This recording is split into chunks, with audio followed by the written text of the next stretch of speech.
Baik, baik, perkenalkan nama saya Om Muscil Pertagula dengan NIM 123490018. Pada video kali ini saya akan menjelaskan tentang cara kerja dari alat, tugas besar mata kuliah pneumatik dan hidrolik. Nah, pada tampilan ini kita dapat melihat ladder diagramnya pada aplikasi GXWorks 2 ini. Nah, kemudian untuk laddernya sendiri, untuk analoginya, di sini kami memasang push button sebagai indikator on dan off, mulai dan jalannya alatnya. Kemudian pada saat nanti ML ini high, maka M11 juga nanti akan pada saat M0 high, M11 mati, terus kalau low berarti M11 high. Dan kemudian pada saat sensor yang X002 ini alamat untuk sensor magnetik yang dapat mendeteksi logam kayak aluminium. Ini akan mendeteksi dan memberikan perintah analog high perintah ke T1. Jika T1 berarti set M1 itu jalan. Nah, pada logikanya di sini, di bagian bawah ini, ketika M1 nyala, ketika M1 itu sudah selesai mendeteksi, maka dia akan mengaktifkan silinder kecil. Kalau di sini berarti silinder yang ini. Kemudian setelah silinder kecil selesai, nanti akan trigger silinder yang kedua, yang gede, yang besar, pada alamat Y0 yang ini. Nah, di sini juga sebelumnya ada waktu set yang diberikan, di sini ada 50. Kemudian untuk T2 di sini juga ada 50 detik. Nah, jadi alatnya akan bekerja sesuai dengan loop ini. Setelah loop ini selesai, terus sensor membaca lagi, membaca bahwasanya ada benda yang terdeteksi, itu akan melakukan looping secara tertutup, close loop. Kemudian pada alat ini juga, misalkan kita di sensornya kebaca tangan atau benda yang non logam, itu tidak akan dibaca dan programnya tidak akan dijalankan, laddernya tidak akan dijalankan. Nah, itu merupakan salah satu implementasi keamanan kalau misalkan tangan tidak sengaja dideteksi oleh sensornya.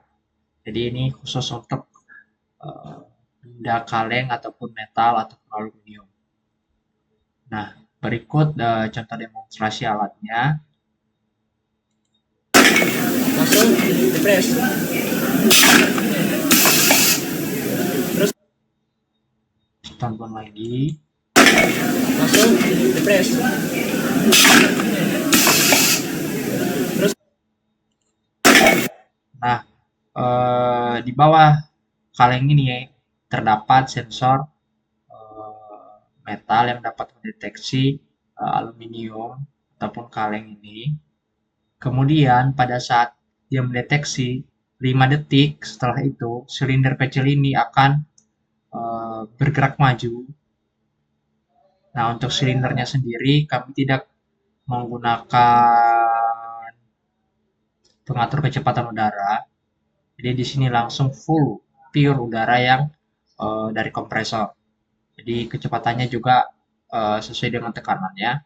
Itu sengaja kami buat seperti itu agar kalengnya bisa dapat terpental di posisi ini. Soalnya di bagian ini garis putih ini, bagian sini, di situ ada kayak sekat agar kalennya tidak bergerak ke samping sini pada saat turun ke bawah. Jadi pada saat sensor mendeteksi 5 detik setelah mendeteksi, dia akan mendorong, kemudian mundur lagi. Langsung dipres. Nah, dipres oleh silinder yang besar ini. Itu waktunya juga 5 detik. Kemudian kan ini sensornya membaca lagi. Jadi loopingnya diulang lagi. Ini akan menghitung 5 detik, terus akan didorong dan dipres lagi. Tapi di Terus langsung dipres.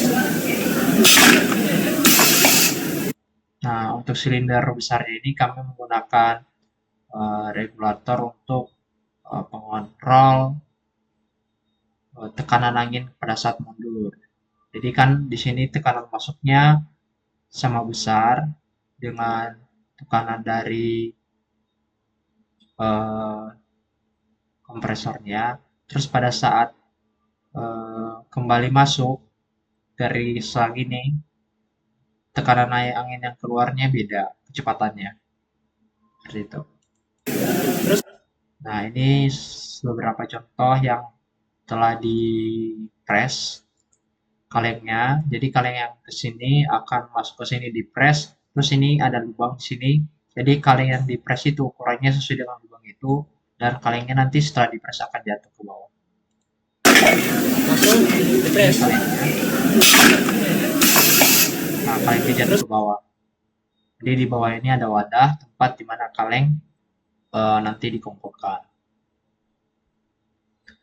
Kemudian di sini kami menggunakan bahan material dari kayu. Semuanya bukan dari kayu, apa namanya, potongan kayu yang kokoh. Ada beberapa triplex di sini yang kami gunakan. Jadi untuk kerangka utamanya di sini papan ini, terus yang kotak ini, terus yang di bagian sini itu menggunakan kayu eh, yang kokoh. Jadi bukan triplex yang tebal itu. Sehingga nanti tekanan yang dihasilkan oleh silinder ini itu tidak akan membuat kayunya rusak ataupun terpental. Kemudian metode kami membaut ataupun merakit ini, kami tidak membautnya dari posisi arah sini,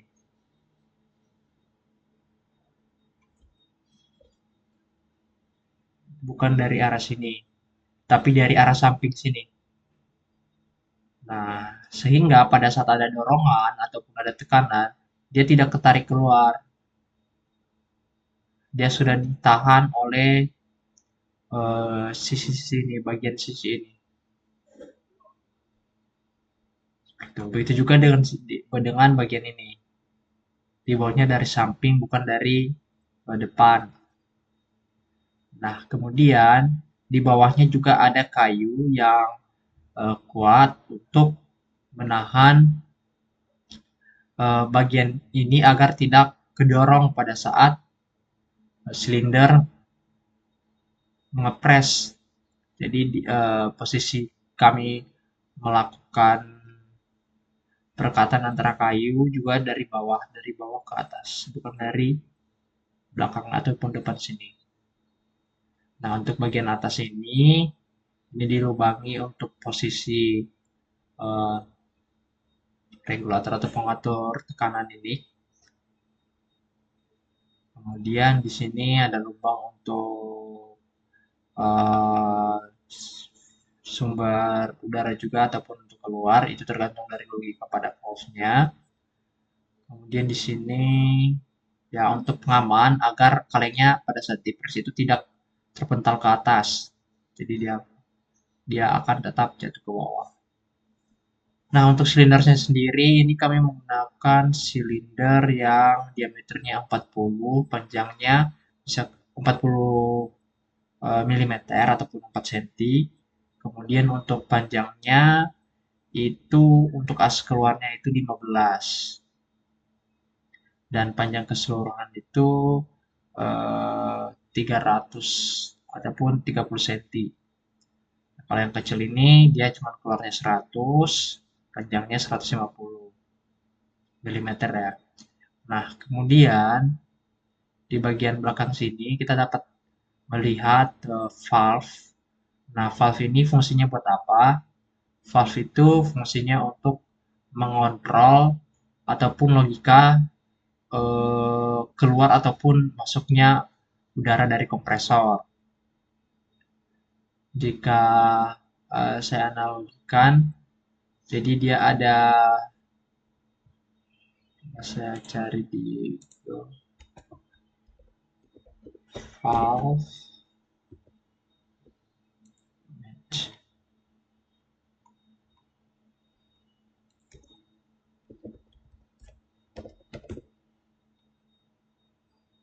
Nah, seperti ini.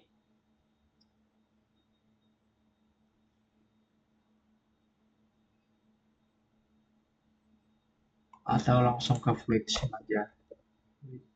Sim.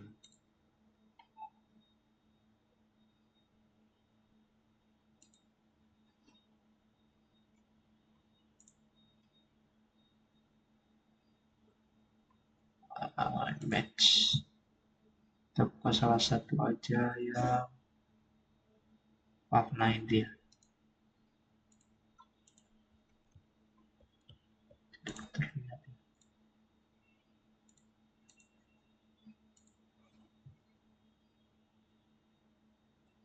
Nah, di sini. Jadi contoh dari valve-nya ini seperti ini. Logikanya kalau dia misalkan di sini high dan di sini low. Berarti kalau high, udara yang masuk itu ke belakang, terus dikeluarin di bagian depan. Kalau ini, kalau kan kalau bagian tengah ini jadi udaranya masih steady di sini. Terus pada misalkan ini high, berarti kalau high dia masuk dari belakang, keluar dari depan, dari fitting depan. Kemudian kalau yang ini itu kebalikannya, dia masuk udaranya masuk dari fitting depan, keluar dari fitting belakang. Kita menyesuaikan dengan posisi anak panahnya. Arah anak panahnya itu kemana? Ibaratnya seperti ini kan, masuk dari sini, terus keluar nanti dari sini. Begitu juga kalau dari sini, berarti kalau X berarti dia X ke sini. Sini masuk ke sini, keluar dari sini ke sini, dari sini ke sini keluar. Seperti itu.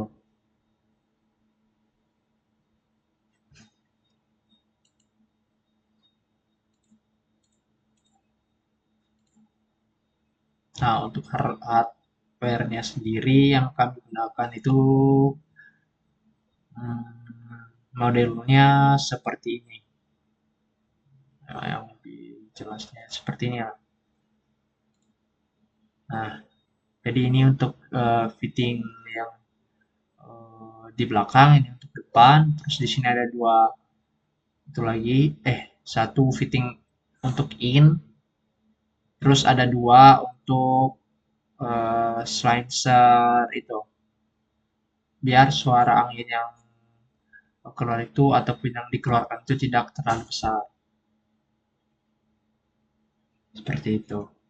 Kami juga menggunakan untuk fittingnya itu kami menggunakan 1/4, selangnya juga yang bisa untuk 1/4.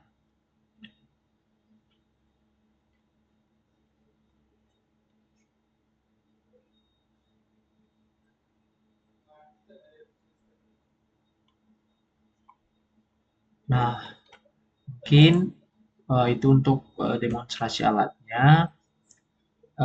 Kekurangan sedikit tambahan, ini merupakan switch indikator utama.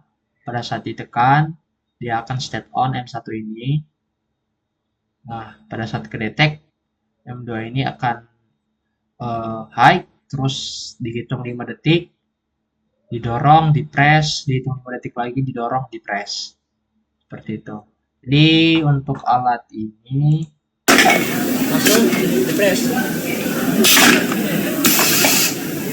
Terus untuk alat ini, untuk kekurangannya sendiri, pertama sensornya masih menggunakan satu sensor saja. Jadi ini berbasis trigger dari satu sensor. Jadi kalau misalkan